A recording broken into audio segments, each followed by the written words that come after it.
250 amps. So దీన్ని మనము ఇక్కడ కింది వాటిని స్పార్ లింక్స్ అంటాం, ఈ కాపర్ లింక్స్ వస్తాయి. సో ఇది డాలీ.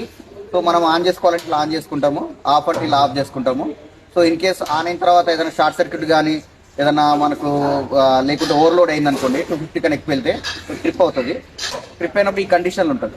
సో ట్రిప్ అయినప్పుడు ఈ కండిషన్ మరి ఇలా అంటే ఆన్ కాదు, ఇలా ఎన్నిసార్లు అన్నా ఆన్ కాదు. మనం ఏం చేయాలంటే ఆ కండిషన్లో ఫస్ట్ ట్రిప్ అయిన దాన్ని ఇట్లా ఆఫ్ కండిషన్ తీసుకురావాలి. మళ్ళీ ఆఫ్ కండిషన్ తీసుకొచ్చినాక మళ్ళీ పైకి అంటే ఇట్లా ఆన్ అవుతుంది. సో కావాలంటే కొన్నిసార్లు ఏమైతే మనం ఇక్కడ RYM కూడా అంటే రోటరీ హ్యాండిల్ కూడా మనము చేసుకోవచ్చు. ఇది రోటరీ హ్యాండిల్ లేదు, సో నార్మల్ కూడా ఆపరేట్ చేసుకోవచ్చు, RYM పెట్టుకుని కూడా ఆపరేట్ చేసుకోవచ్చు అనమాట. సో ఇక్కడ మనకు సపరేట్గా ఫేస్ బారియర్స్ వస్తాయి, రబ్బర్వి, అంటే ఫేస్ టు ఫేస్ టచ్ కాకుండా.